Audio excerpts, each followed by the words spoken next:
लड़का के बीच में राजा के एगो लड़की रहे दुलार के, जमना लड़की के नाम रहे रुक्मिणी। का नाम रहे? और काकी कहते रे बीड़ी। आई हो दादा, हम रुक्मिणी कहते बीड़ी सुन। का नाम रहे?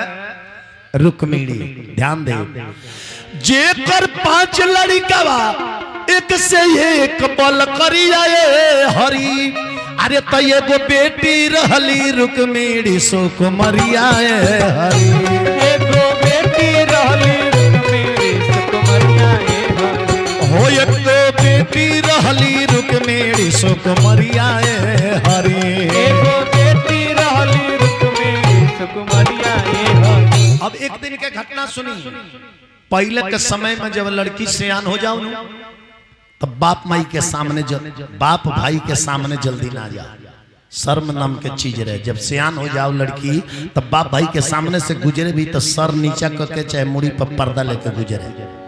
ध्यान दे, तो एक दिन खेलत रहली अपना अटरिया हरी।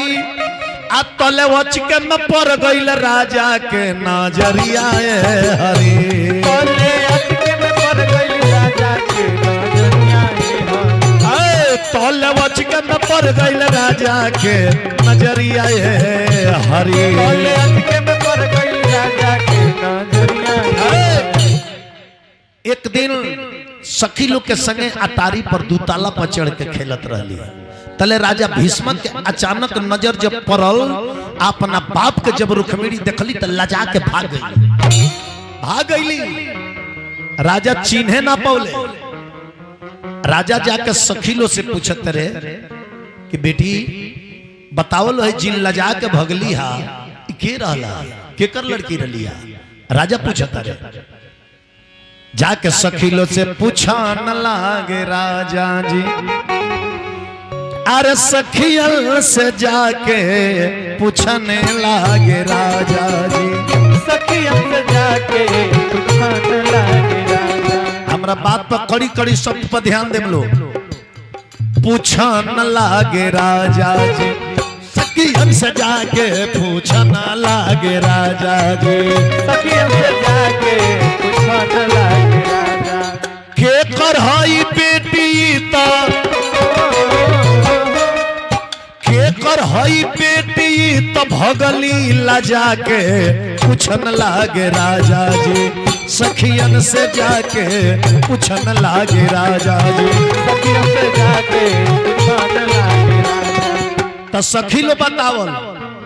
अरे सखिया बतावेली राजकुमारी नहीं की चिन्हत महाराज, यह राजकुमारी रुक्मिणी रलिया। सखिया बतावेली राजकुमारी रौरे हई बेटी। रौरे हई बेटी अरे भगली लजा के पूछने लागे राजा जी। सखियन से जाके पूछने लागे राजा जी। सखियन से जाके देखले राजा तक कहले कि हमार लड़की इतना बड़ा हो गई, सियान हो गई। अब राजा का मन में चिंता समा गई। राजा के मनवा में चिंता समाइल। शादी के सवाल इनका दिलवा में आई। अरे कहाँ पर खोजी कौन दुनिया में जाके पूछने लागे राजा जी। सखियन से आके पूछन लागे राजा जी। सखियन से जाके पूछन लागे राजा। और सखियन से जाके पूछन लागे राजा जी। सखियन से जाके पूछन लागे। राजा सोचले बेटी हमार सियान हो गई, ये लड़की के अब हम शादी कर दी। विचार करें, शादी के विचार सोच के राजा अपना कचहरी में बैठल बड़े। तले जानता नहीं के चली आई अजुराहवा बाबा जरा के नारद बाबा कहल जाला। नारद बाबा जरा घर में ढूक के निकल जा, अब वो घर में अगर झगड़ा ना लग जाओ तो फिर नारद के गइल के बेकार बार। आ हर गाँव में 4-5 गो नारद के स्वभाव के लोग होला। हर गाँव में नारद के स्वभाव वाला आदमी जब ना टोला में ढूक कर निकलल है, साँझ ले वो टोला में मार हो कहीं के बाद। जानता नहीं का भइल अरे बीड़ा बाजावत नारद बाबा आ गइले बीड़ा बाजावत नारद बाबा आ गइले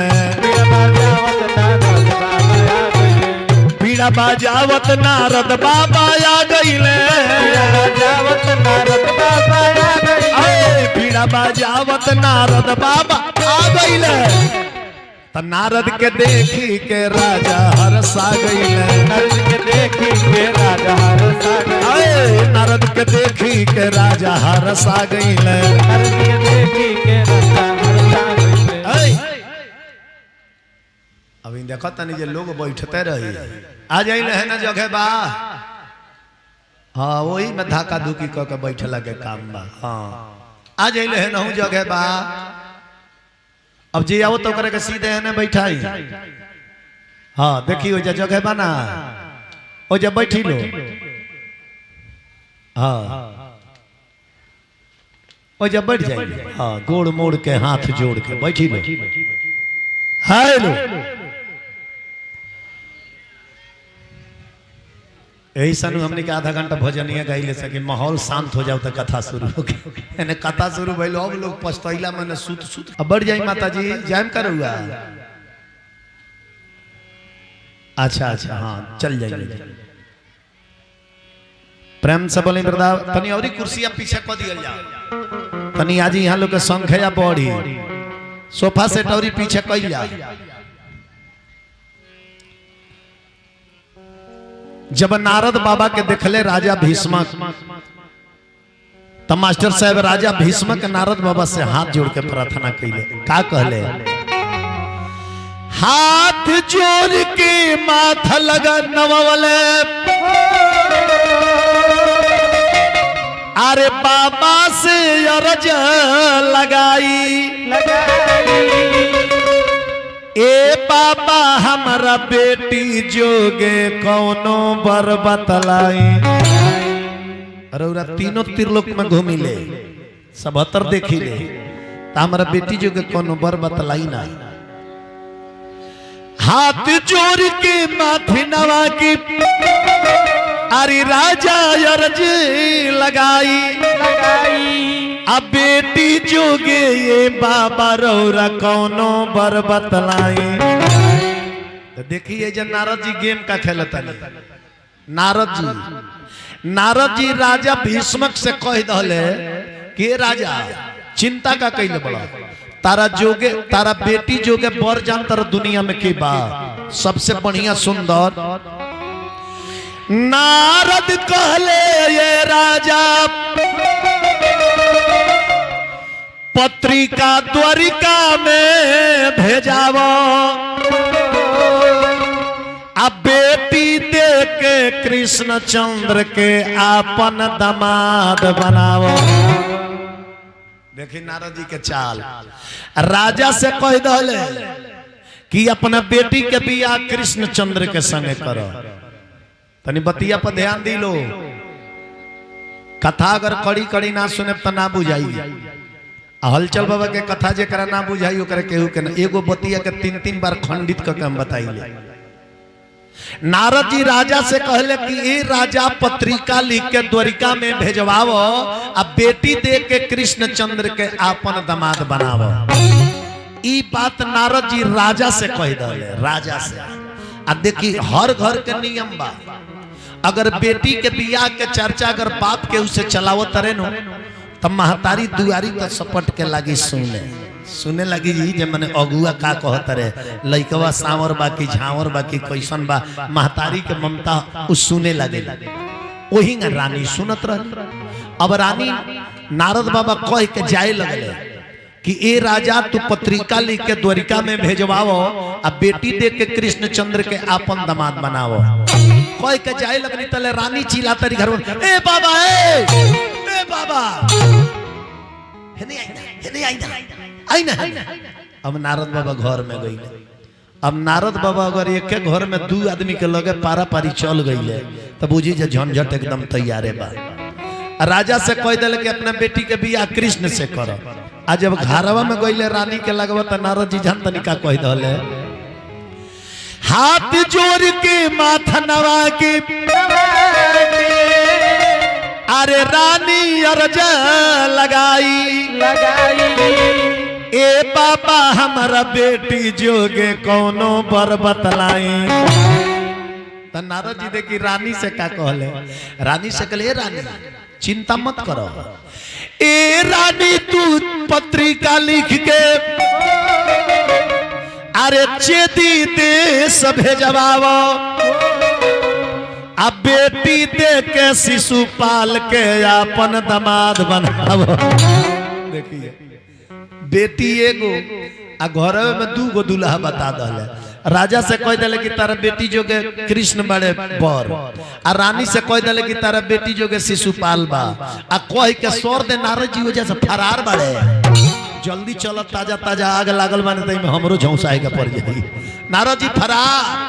अब देखी एक घर में झंझट लाग गई कि नारद जोरी दहले अरे झंझट के देवाल घर ही में, नारद जोड़ी देहले झंझट के देवाल घर ही में, नारद जोड़ दहले झंझट के देवाल घर ही में, नारद जोड़ी देहले झंझट के देवाल घर ही हो पाका जोड़ दिहले देखी ना बवाल घर ही में, पाका जोड़ी देहले देखी ना बवाल घर ही में। अरे त राजा भोज तारे मदन गोपाल घर ही में, राजा भोज तारे मदन गोपाल घर ही में, हो राजा भोज तारे मदन गोपाल घर ही में, राजा भोज तारे मदन गोपाल घर ही में। इतना लोग बैठल बा ध्यान दे। राजा भोज तारे मदन गोपाल घर ही में मैंने अपना बेटी के बियाह हम कृष्ण से करो।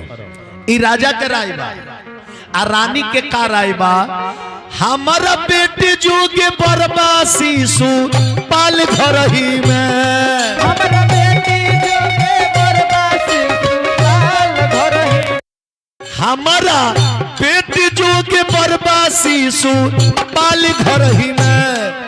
ए बबुआ तो रात दिन हो खेला गल देखी ना बवाल घर ही में, रात दिन हो खेला गल देखी ना बवाल घर ही, हो रात दिन हो खेला गल देखी ना बवाल घर ही में, रात दिन हो खेला गल देखी ना बवाल घर ही। ध्यान दे हमारा बात पर।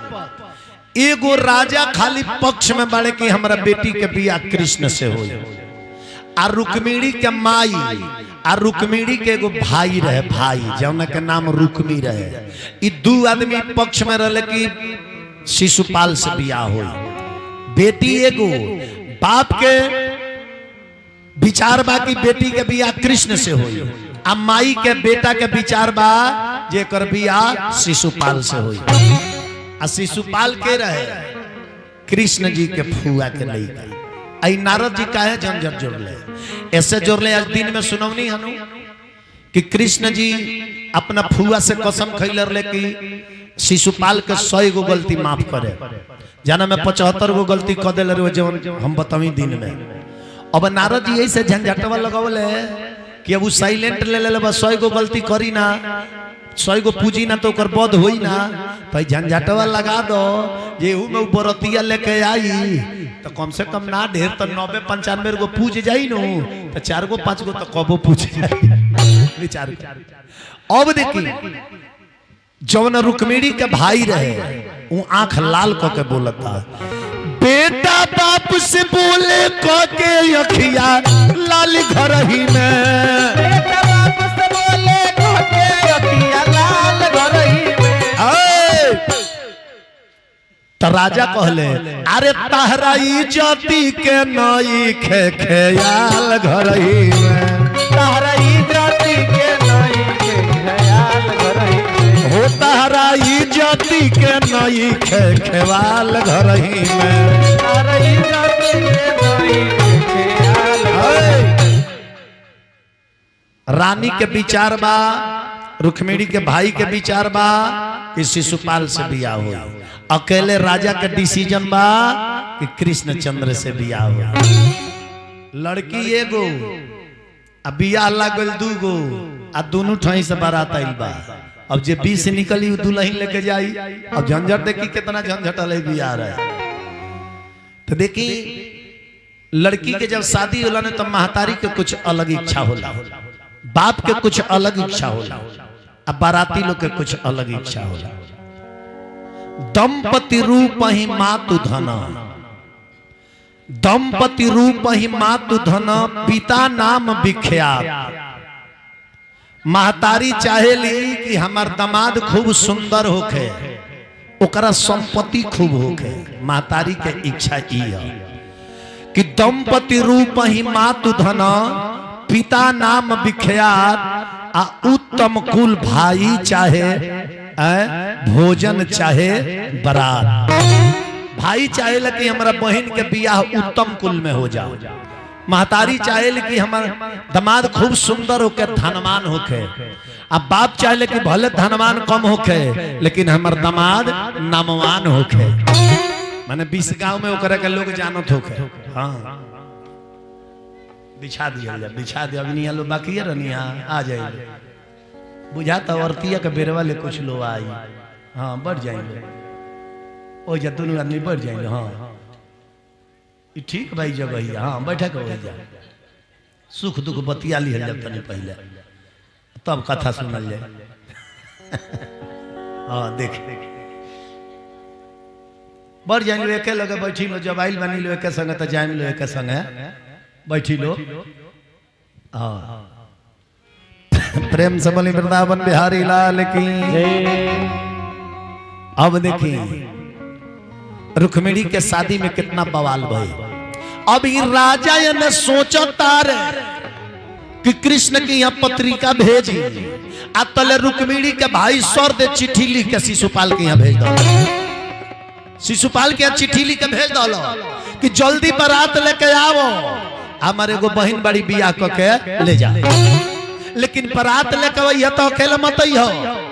अब बारात में खाए वाला मत लिए खाली तीर धनुही तलवार वाला लिए हो। का है अत का जने कहीं बाबूजी कृष्ण की यहाँ पत्रिका भेज दले तो हो सके तो कहीं कृष्णो बारात लेके चली आई है, तो हो सकेला ये बारात में युद्ध भी हो सकेला, लड़ाई भी करे के बाद कृष्ण के संगे। चिट्ठी लिख के भेजले शिशुपाल। शिशुपाल के लगे रुक्मिणी के भाई चिट्ठी लिख के भेजता रहे। अरे लिखता ने चिट्ठिया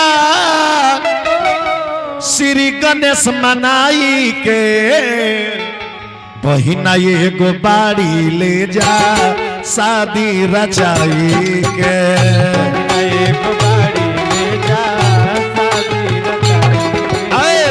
बहिना ये गो बाड़ी ले जा शादी रचाई के।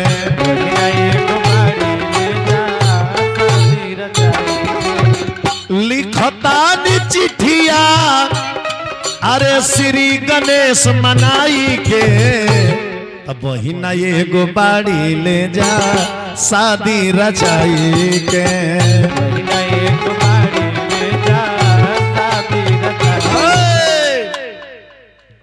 चिट्ठी जब शिशुपाल के हाथ में मिलल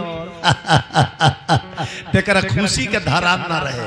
हमार बियाह रुक्मिणी से ए चिट्ठिया पढ़ते लागल कूदे कूदते अपने भौजाई के लगे गए।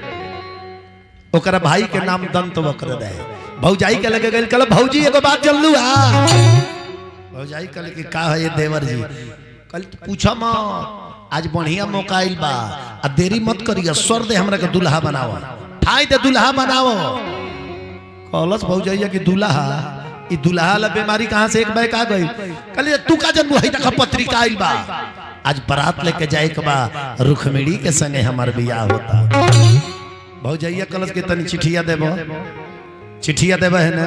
जब भौजाइया चिट्ठिया पढ़लस नो तो कहतिया ए चिट्ठी में बबुआ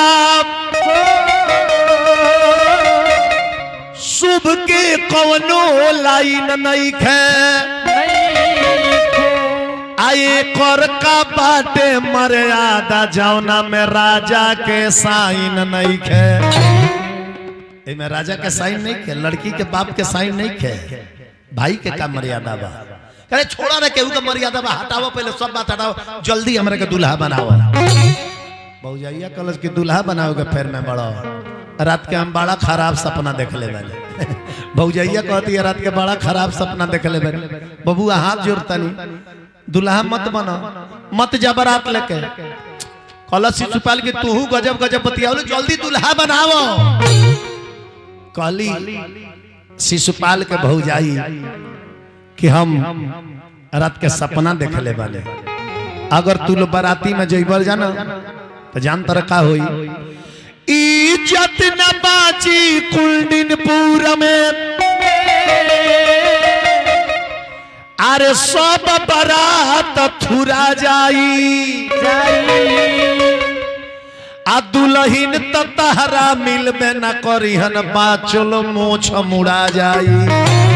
मत जा, मत जा बारात लेके, हमार बात मानो। रात के सपना देख ले वाले, इज्जत कुलडीनपुर में तार बाची ना। आ जौनो है चेदी देश के इज्जत बा तौनो जा माटी में मिला के चलिए। भौजैया माता जी बैठी अभी, बैठी अभी लेके। अच्छा अच्छा अच्छा ठीक बजाई दा दिए।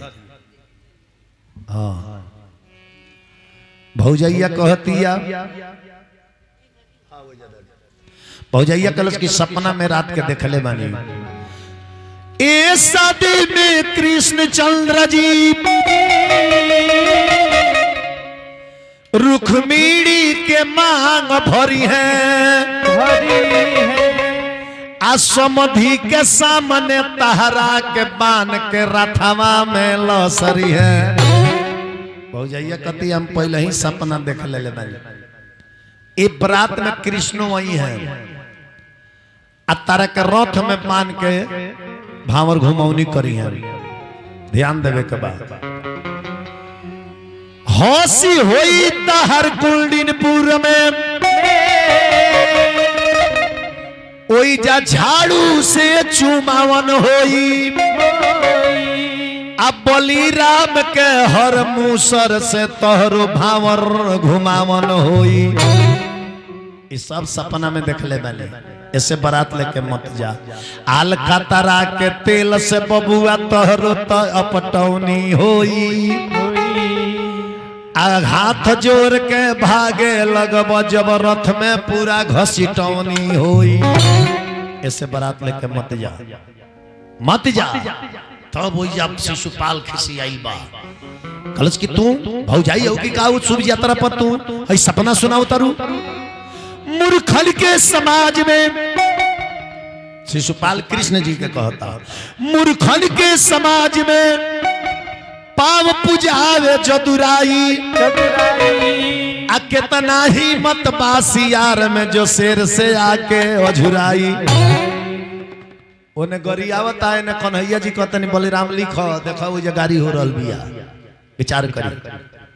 अब देखी कल जे ना काजर लगेबू तो छोड़ा, हम अपने हाथ दूल्हा बन जाए, अब तारा के झमेला में ना डाले। अब पूरा नगारा बजवा दलस की आज कुलडीनपुर बरात जाई। अरे तबाजा बाजे लागल, तबाजा बाजे लागल, अरे चेदी गुलजार हो गए। बाजा बाजे लागल, चेदी गुलजार हो गए। ध्यान दी हमरा बतिया पो।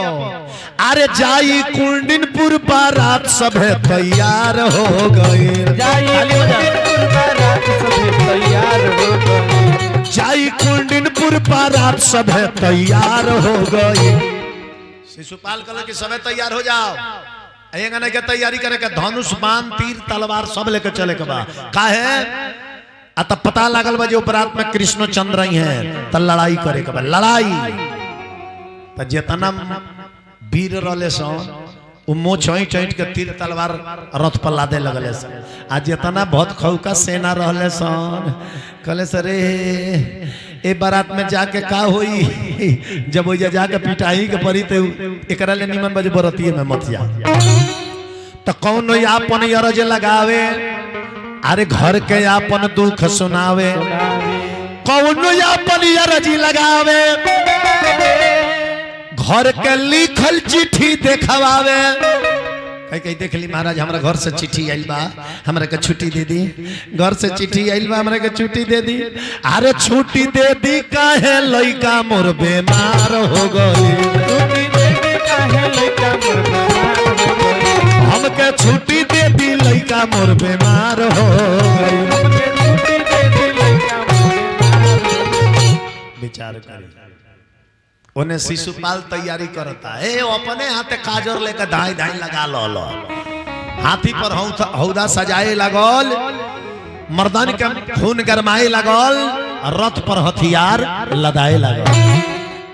आइए ने देखिए रुखमेड़ी के भाई कलश रहे तैयार हो माटी कोड़ होई हरदी चढ़ी कल जे हरदी कैसन हरदी रुखमेड़ी कली कैसन हरदी भैया कल तोर बराता होता आज तार बियाह होई कल हमार बियाह केकरा से कले शिशुपाल से तो रुखमेड़ी रो के कहली सुन ल भैया हमरो प्रतिज्ञा बा चाहे काला काट मुआव अरे चाहे धरती में धसाव बाकिर डोला चेती देश ना कबहू हमार जाई भाई डोला चेती देश ना कबहू हमार जाई भाई जी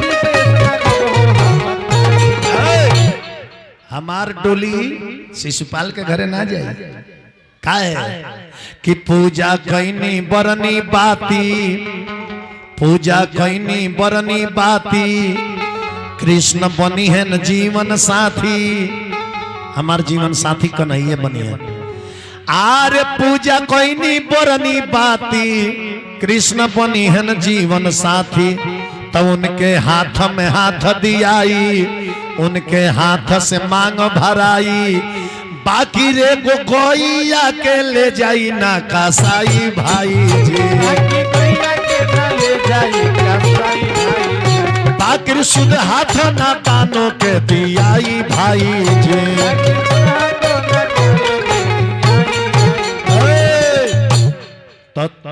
तू आज कृष्ण से बैर करता रहो सुन ला हमर बतिया ए बरतिया में कृष्ण जी आई हैं अरे सुसुक के रोई है माई डोला द्वारिका में ही जाई अरे जा दिन तू पकड़ल जइब कृष्ण के हाथे खूब पिटइब जइया तू पकड़ल जइब कृष्ण के हाथे खूब पिटइब अरे तही आई है बहिनिया जान तुहार बचाई भाई वो तही आई है बहिनिया जान तुहार बचाई भाई जी धाका दे के ले जाके घर में बंद कर दलस कलश की अब एक बेर घर में से निकलबू कब जब बारात आई तब तो घर में जाके अपन अंगुरी काट के खून से पत्रिका रुखमेड़ी लिखली खून से पत्रिका केकरा लगे कृष्ण जी के लगे एगो विश्वत नाम के एगो ब्राह्मण रहले वो पंडित जी वो गली पड़े जात रहले तो खिड़की पड़े रुखमेड़ी चिलैली कहली कि ये बाबा है ए पंडित जी एहने सुनी पंडित जी ले कहा बेटी रुखमेड़ी रोए लगली कहली बाबा है पत्रिका ले ले एकदम बहुत इमरजेंसी में रहुआ पत्रिका लेके द्वारिका में चल जाए आ जाके कृष्ण के पत्रिका दे दे खून से लिखले रहली कि हे द्वारिकाधीश मैं कभी आपको देखी नहीं हूं किंतु नारद के मुख से आपका वर्णन सुनकर लोगों के मुख से आपका कृति और कथा सुनकर मैं आपको अपना पति मान चुकी हूं और मैं पति मान चुकी हूँ और आपके रहते कोई दानव आकर के मेरा बाह पकड़ करके ले जाए तो संसार में लोग यही कहेंगे कि शेर का शिकार एक सियार लेकर चला गया। ये पत्रिका में लिख के भैया ली पंडित जी पत्रिका लहले अच्छा लहले लोहा के व्यापारी देखले होखे, सोना के व्यापारी देखले होखे, प्रेम के व्यापारी ना देखले होखे। प्रेम के व्यापारी के है कृष्ण जी। ओई जा कहतारी रुक्मिणी की वो त कैसन बाड़े, अरे वो त कैसन हउए प्रेम के व्यापारी, अरे बिना देखले यारी हो गए। कैसन बाड़े प्रेम के व्यापारी, बिना देखले यारी। ऊ त कैसन हउए प्रेम के व्यापारी, बिना देखले यारी हो गए। कैसन बाड़े प्रेम के व्यापारी, बिना देखले यारी। मुंह से सुन सुन के कथा दुल, अरे सुन सुन के कथा दिल की दूर होला व्यथा।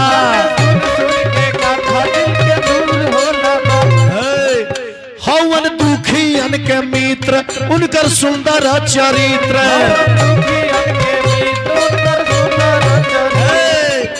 त लोग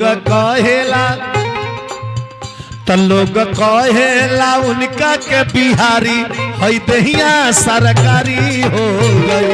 कहेला उनका के बिहारी है दहिया सरकारी हो गई। ओ त कैसन हवन प्रेम के व्यापारी, बिना देखल यारी हो गई।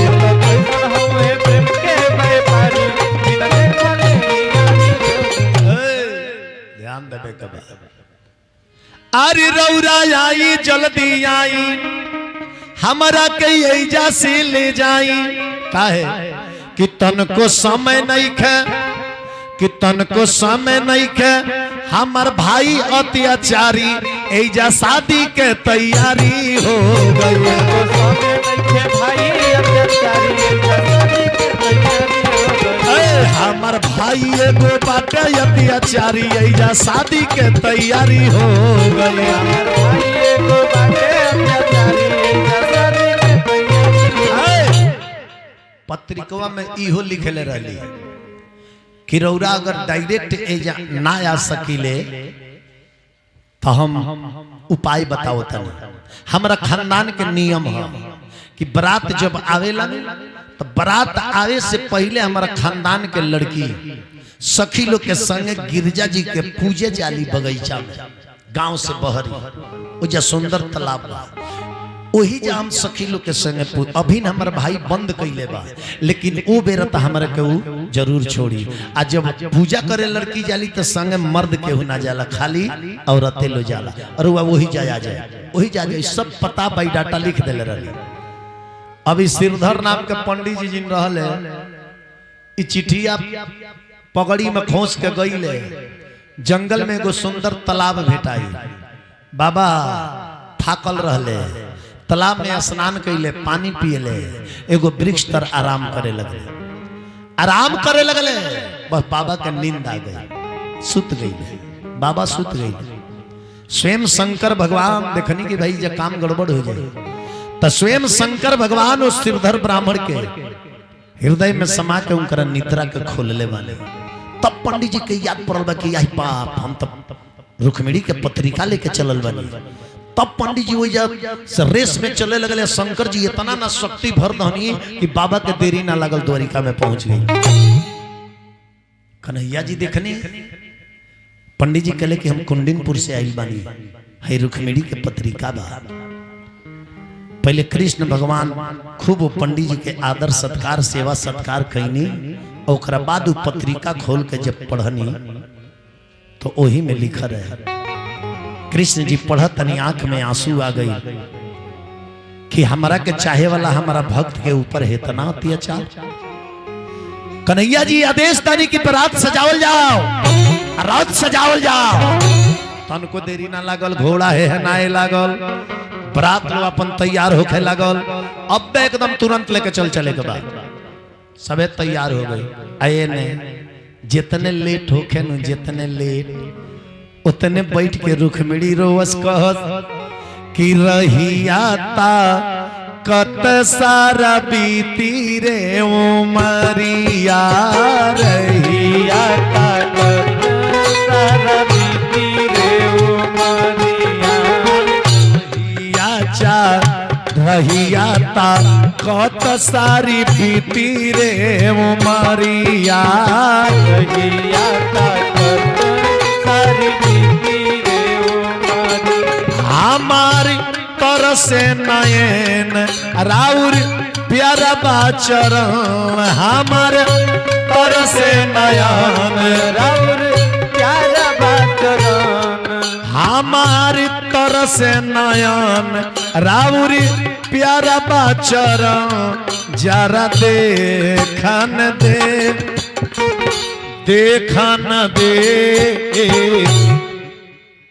कठिन कहवा लगा देता रहा कहवा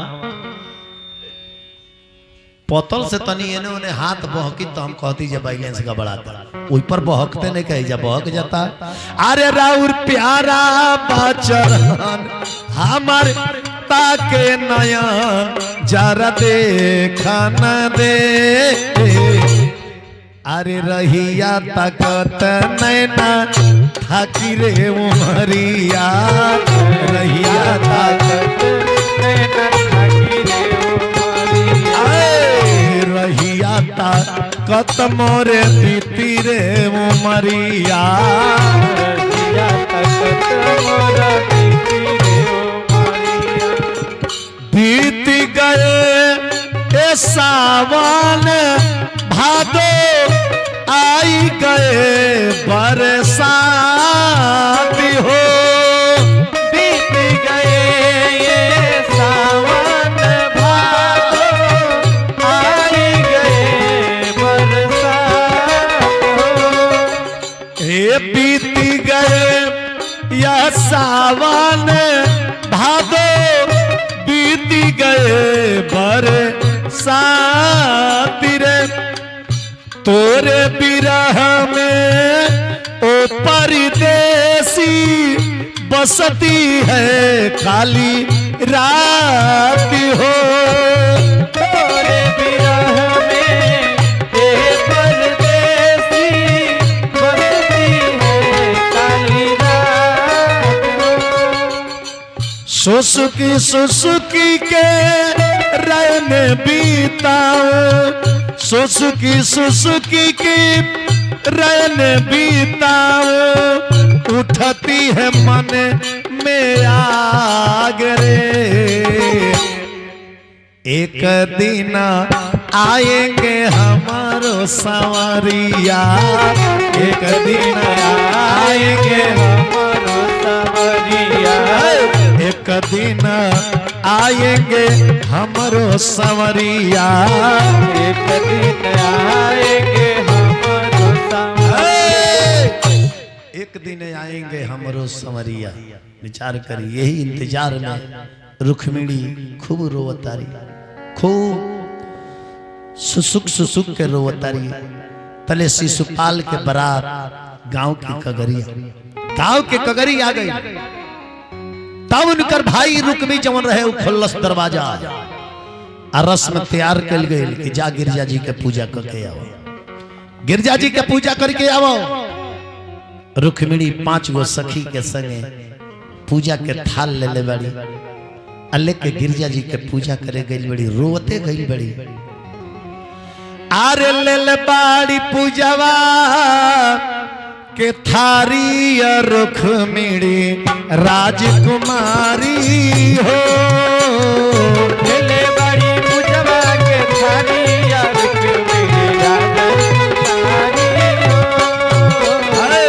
ले बाड़ी पूजवा के थारी रुक्मिणी राजकुमारी हो ले बड़ी पूजवा के थारी रुक्मिणी राजकुमारी हो 7-5 सखिया बड़ी रे उनका संगवा सखिया बड़ी रे उनका संगवा 7 सात पाँच सखिया बाड़ी रे मुलिका सांगावा अरे गावतालो गावतालो गावतालो गावतालो सुंदर लाचारी रुख मेरे राजकुमारी हो गावतालो सुंदर लाचारी रुख मेरी राजकुमारी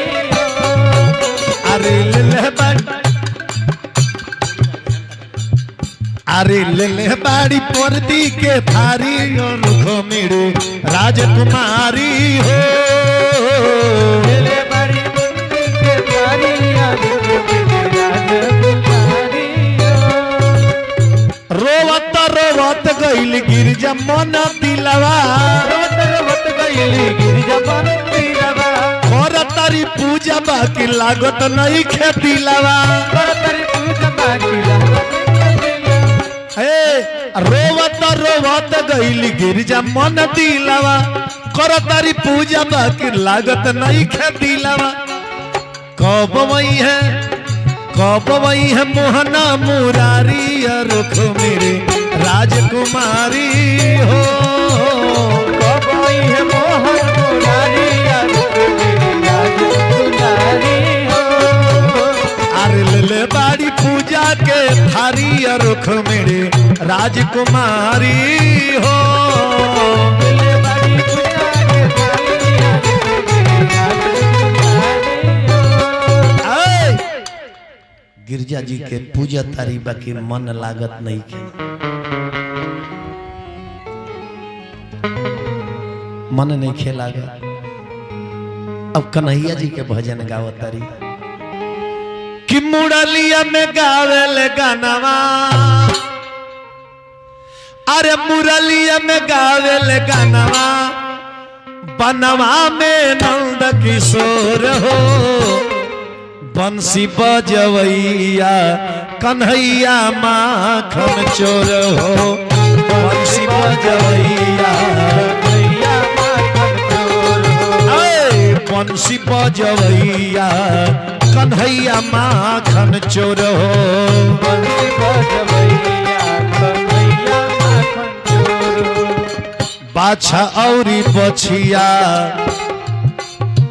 चरावेल गैया उनके तना महट कुंवरा कन्हैया बासयोरी बचिया चरावे गैया उनके तो नाम होते कुंवर कन्हैया काहे नवैले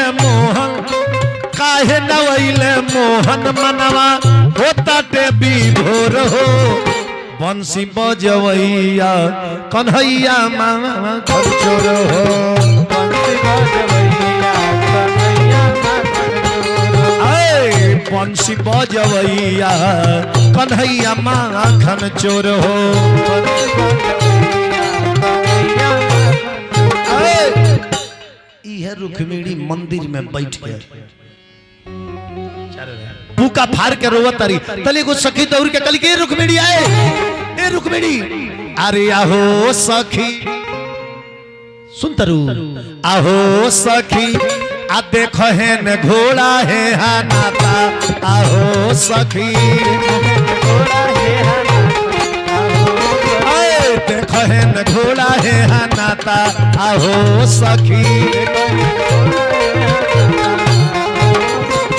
लागोता पाती थाती मोहन के मिलल बाटे रथ के झकोरा से यार पेड़ हई हिलल बाटे अरे आहो सखी आवेले कन्हैया बुझाता आहो सखी आवेले कन्हैया बुझाता देखो है न घोड़ा है नाता आहो सखी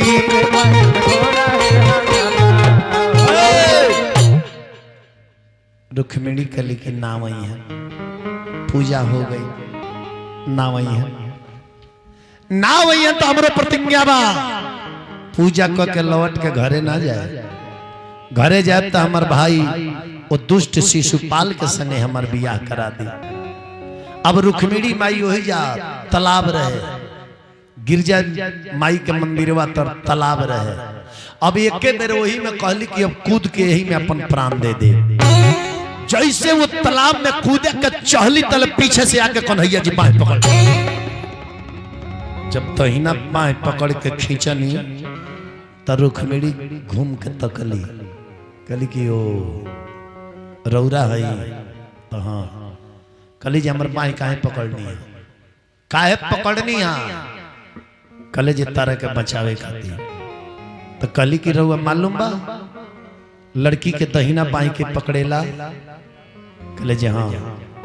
तो कहली जे दहिना बाएं पकड़ले बानी तो इ मर्यादा के निभावे के भी परी कि तुम अगर मेरे हाथ को आप पकड़ ही लिए तो कभी छोड़ेंगे ना साथ, ऐसा पर दीजिए मेरे हाथ को जो पकड़ है कभी छोड़ेंगे ना साथ, ऐसा कर दीजिए। आप मेरे हाथ को जो पकड़ ही लिए कभी छोड़ेंगे ना साथ, ऐसा पर दीजिए आप मेरे हाथ को। ताली बजाता है। पकड़ है कभी छोड़ेंगे ना साथ, ऐसा कर दीजिए। आप हमसे भी वादा करा लीजिए, मेरी भी इच्छा पूरा कीजिए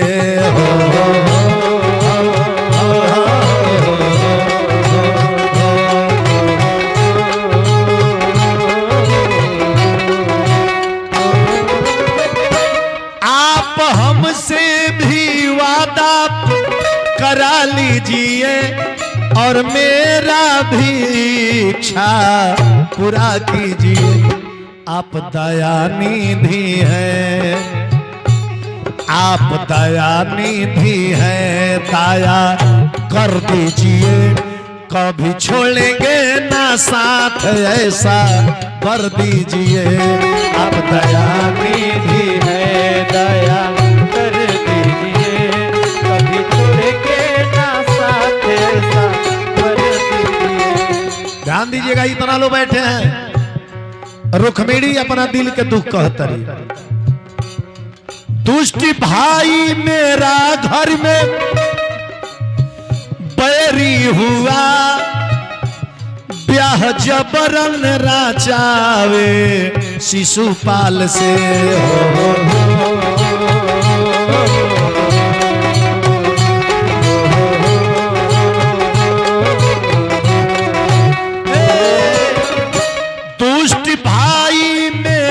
घर में दुश्मन हुआ, ब्याह जबरन राचावे शिशुपाल से।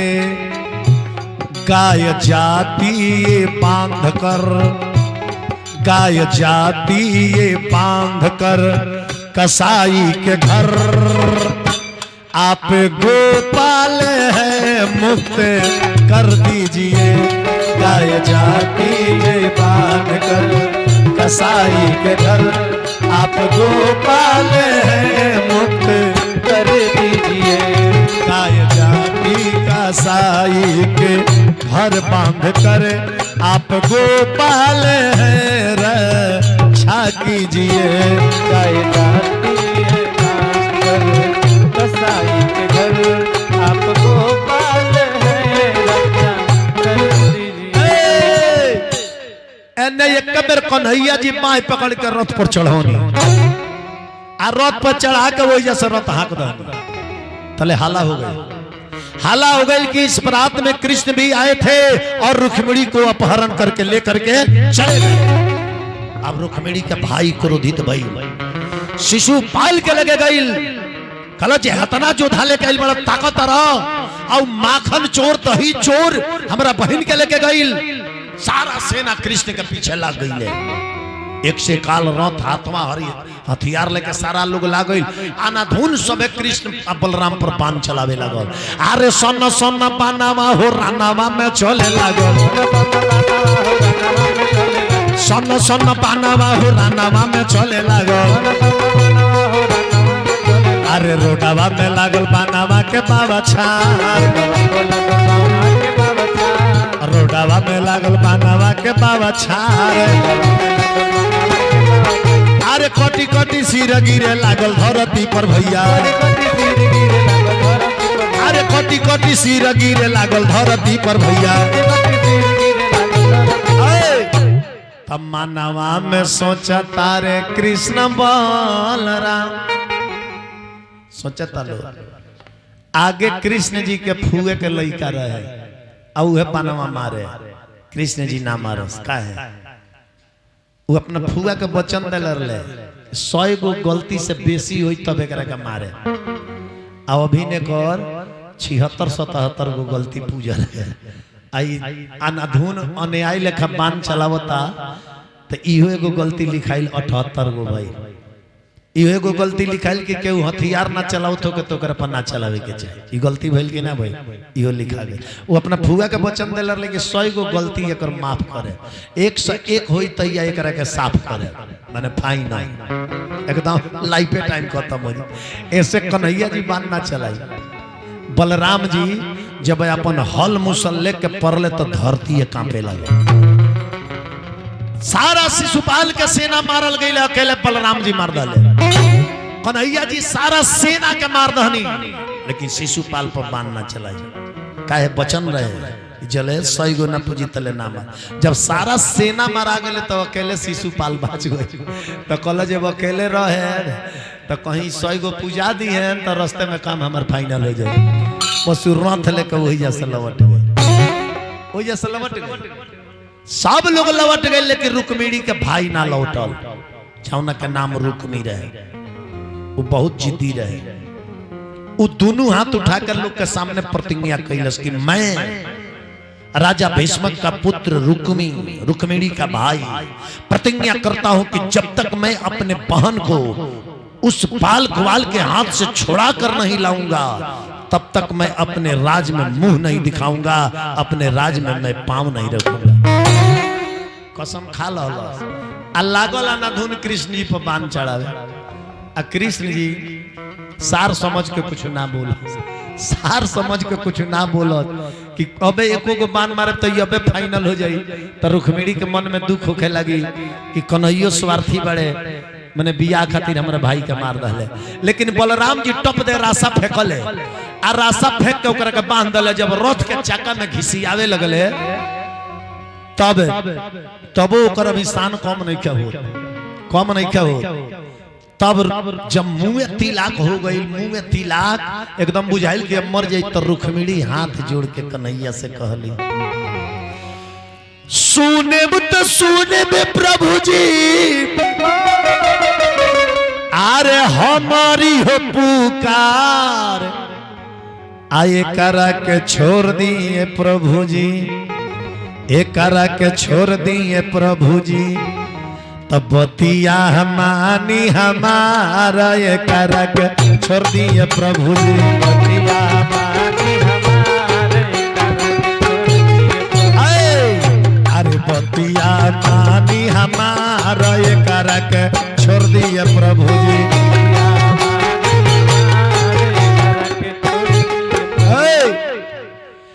अरे होत दुष्ट भोले का हो, अरे होते हमरा राखी के सिंगार, अरे होते हमरा राखी के सिंगार अजी ही तो लेके आई, अजी ही तो लेके आई तो खिचड़ी में चिउरा का सार जी ही तो लेके आई।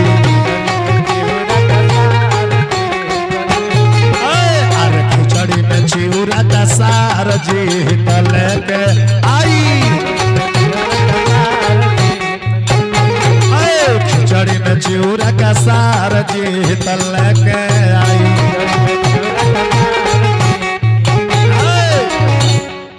तब वही जब बलराम पकड़ के ओकर मूड़ी छील के मोछ छील के ओकर के छोड़ दे। अब प्रतिज्ञा के अनुसार रुक्मी लौट के अपना राज में ना गई। वही बगल के जंगल में भोजकट नगर जौने बरा कच्छ भूच बोलता गुजरात की ओर बा, वही जब भोजकट नगर बसा के रुक्मी रह गई, लौट के अपना राज में ना गई। आ तब कन्हैया जी रुक्मिणी के लेके इन्हीं कहा द्वारिका विधि पूर्वक ओजा रुक्मिणी आ श्री कृष्ण के विवाह होता। कुंडिनपुर से राजा भीष्म कृत्या आइलो विधि पूर्वक ओजा कन्यादान भई, कृष्ण आ रुक्मिणी के जयमाल होता। प्रेम से बोले वृंदावन बिहारी लाल की जय। द्वारिका उत्साह में घर जगमगाइल बा, घर घर चौमुखी दिया ना हो जरता,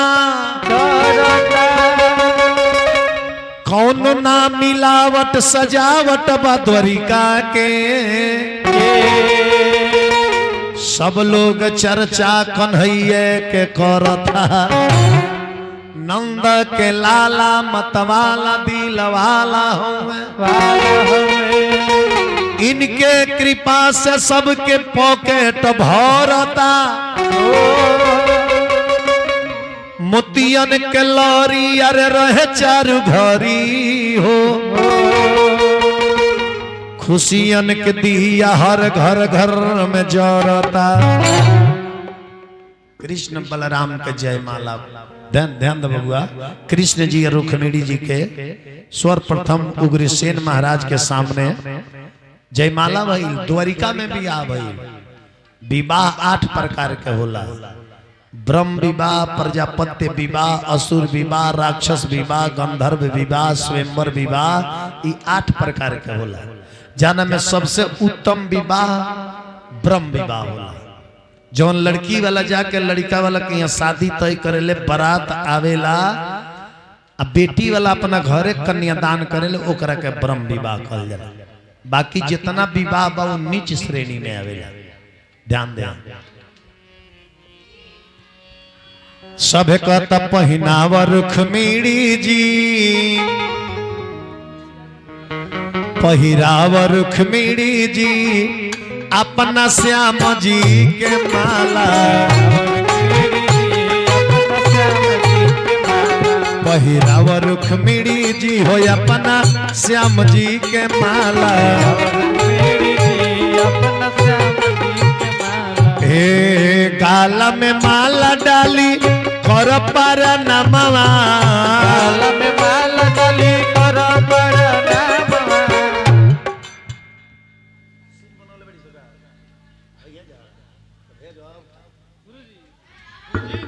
कहा था कुछ पानी देवे में तो बड़ी तेज बढ़े एकदम। इनके ऊपर हमारा भजन याद पड़ला कि कभी प्यासे को पानी, प्यासा के पानी पियावे के चाहिए हरदम। माला ने खेल फूल माला भाई बा, फूल माला हो। प्रेम से बोले वृंदावन बिहारी लाल की। चनी कृष्ण बलराम के सिनेमा दुगो कुर्सी है जा लगा दिया, दुगो कुर्सी सिर्फ लगा दिया प्लास्टिक वाला। हाँ।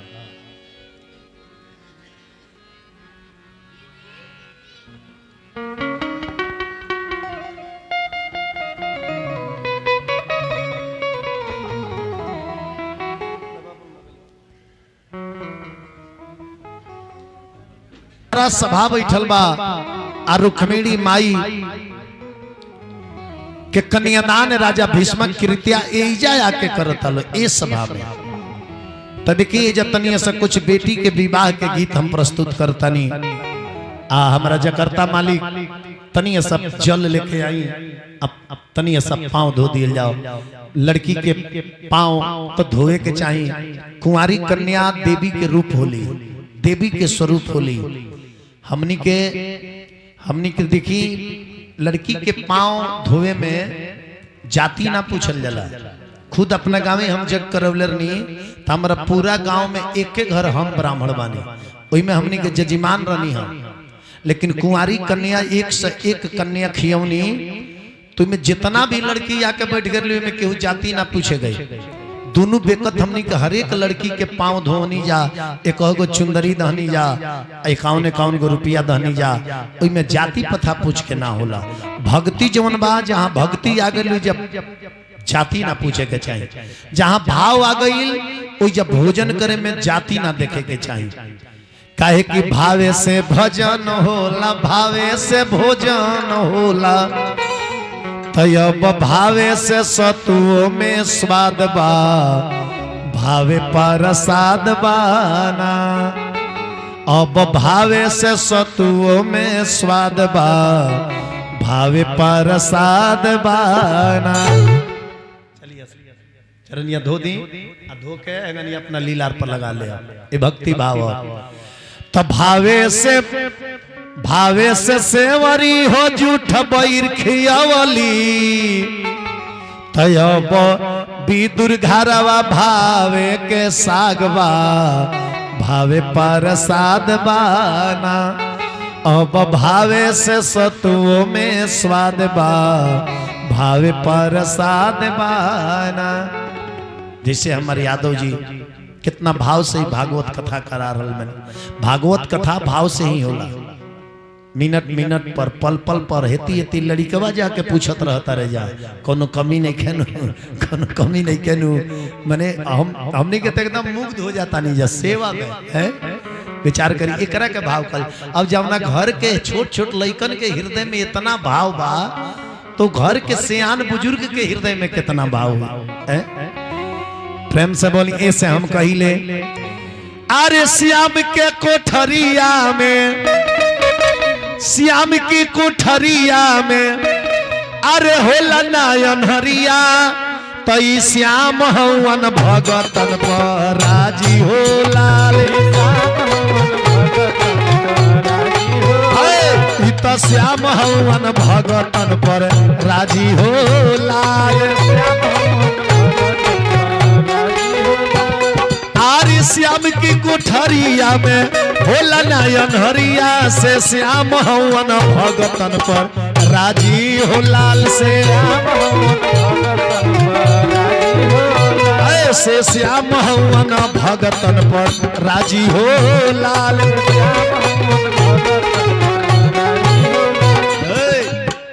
दोनों स्वरूप के फौजी साहब अपना तरफ से कुछ मुद्रा दिहल जाओ, दोनों स्वरूप के, दोनों लोग के। हाँ ए अरे प्रभु दुर्योधन घरे में वाती अगनी हो, ए प्रभु दुर्योधन घरे में वाती अगनी हो। सेवरी के झूठ बैर प्रेमावा से चखनी हो,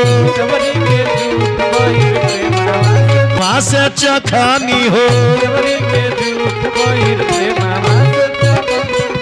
प्रभु दुर्योधन घर मेवाती अगले, प्रभु दुर्योधन घर मेवाती अगले, से विदुर घरवा बनल रहे बाजी हो लाल। से से विदुर घरवा बनल रहे भाजी हो लाल।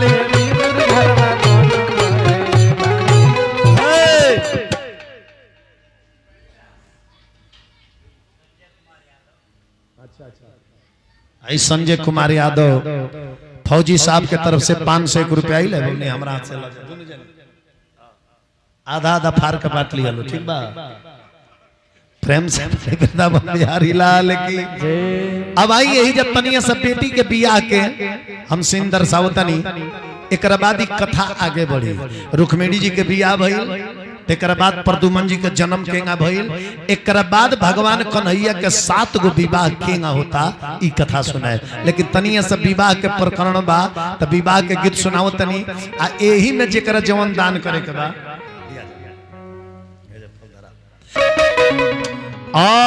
पानी हो तारिया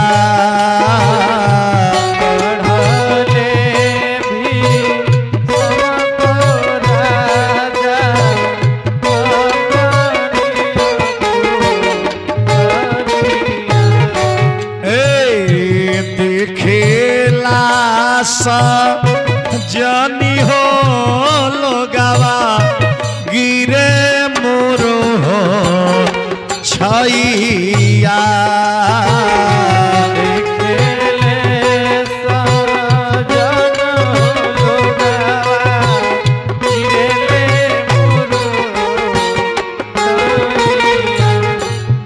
गीत के राग बदल देला लोग कथी के चटैया